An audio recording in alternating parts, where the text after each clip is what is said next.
দর্শক, আজকে আমরা যে মুভিটি আলোচনা করব সেটি হচ্ছে যে 'ধুরন্ধর 2 দ্য রিভেঞ্জ' এই মুভিটি নিয়ে। হ্যালো গাইস, আপনারা সবাই কেমন আছেন? আজ আমরা কথা বলব একেবারে এক্সট্রিম আর রিভেঞ্জ থ্রিলারে ভরপুর 'দ্য ধুরন্ধর 2' নিয়ে, যেটা শুরু থেকেই দর্শকদের টেনে নেয় এক রক্তাক্ত অন্ধকার জগতে, যেখানে প্রতিশোধের সবচেয়ে বড় আইন। সিনেমার শুরুতে আমরা দেখি এক বিশাল শহর, যেখানে প্রথম পার্টের ঘটনার পর পরিস্থিতি কিছু শান্ত মনে হলো, ভিতরে ভিতরে নতুন করে অপরাধের আগুন জ্বলতে শুরু করে। পুরনো শত্রুর আবার ফিরে এসেছে, আরও শক্তিশালী হয়ে, আরও পরিকল্পিতভাবে। আর ঠিক এই সময় শুরু হয় নতুন এক যুদ্ধের প্রস্তুতি। গল্পের কেন্দ্রবিন্দুতে আছে একজন মানুষ যে প্রথম সিনেমার ঘটনায় সবকিছু হারিয়ে ফেলছে। পরিবার, বিশ্বাস আর নিজের পরিচয় সবকিছু ধ্বংস হয়ে গেছে। কিন্তু এবার সে আর আগের ভাঙা কিন্তু এবার সে আর আগের মতো ভাঙা নয়। সে ফিরে এসেছে আরো ঠান্ডা, আরো হিসেবে, আরো বিপজ্জনক হয়ে। ধীরে ধীরে দেখা যায় ধুরন্ধর 2 শুধু একজন মানুষ না, বরং এটা এখন একটা প্রতীক শহর।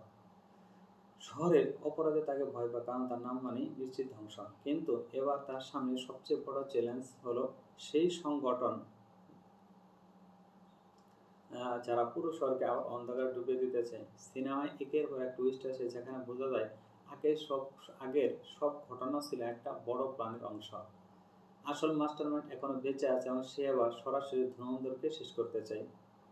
সবচেয়ে অদ্ভুত বিষয় হলো, অনেক অ্যাকশন সিন বাস্তব স্ট্যান্ডে করা হয়েছে, যেখানে অভিনেতা নিজেই প্রায় সব ফাইট করেছে কোনো ডাবল ছাড়া। এছাড়া সিনেমার কিছু দৃশ্যে লাইটিং ব্যবহার করা হয়েছে খুবই ডার্ক টোনে, যাতে দর্শক সবসময় একটা অস্বস্তির মধ্যে থাকে। অডিয়েন্স প্রশ্ন সবসময় একটাই: ধুরন্ধর কি সত্যি প্রতিশোধের জন্য লড়ছে, নাকি সে নিজেও এখন সে অন্ধকার অংশ হয়ে গেছে, যেটাকে সে ধ্বংস করতে চেয়েছিল? আর দ্বিতীয় প্রশ্ন হলো, এই যুদ্ধ কি কখনো শেষ হবে? ব্যাকগ্রাউন্ড স্টোরি অনুযায়ী এই সিনেমার ধারণা এসেছে একটা ফিকশনাল আন্ডারওয়ার্ল্ড যুদ্ধ থেকে, যেখানে ক্ষমতা, বিশ্বাসঘাতকতা, প্রতিশোধ একে অপরের সাথে জড়িয়ে যায়। প্রথম পার্টের সাফল্যের পর এই সিকুয়েলে গল্পকে আরও ডার্ক এবং ইন্টেন্স করা হয়েছে।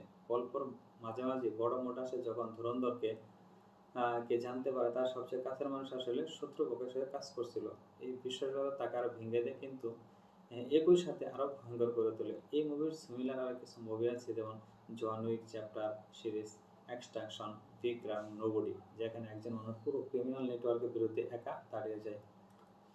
শেষের দিকে দেখা যায় চূড়ান্ত যুদ্ধ, যেখানে শহরের একটা ধ্বংসপ্রায় এলাকায় ধুরন্ধর প্রধান ভিলেন মুখোমুখি হয়। আগুন, বিস্ফোরণ আর ধ্বংসস্তূপের মধ্যে দুইজনের মধ্যে লড়াই শেষ পর্যায়ে পৌঁছে যায়। আমার ব্যক্তিগত রেটিং অনুযায়ী ধুরন্ধর 2 দ্য রিভেঞ্জ প্রায় 10-এর মধ্যে 8.7, কারণ এর action, twist, dark story telling খুবই শক্তিশালী। যদিও কিছু জায়গায় গল্প আরও ক্লিয়ার করা যেত। শেষে শুধু এটুকুই বলবো, এই সিনেমা শুধু অ্যাকশন না, এটা প্রতিশোধের এমন এক গল্প, যেখানে ন্যায় আর অন্ধকারের পার্থক্য ধীরে ধীরে মুছে যায়। ভিডিওটি ভালো লাগলে সাবস্ক্রাইব করুন এবং লাইক দিন, এবং কমেন্টে জানান আপনি কি সত্যিকারের প্রতিশোধ কি কোনো শাস্তি দিতে পারে কিনা।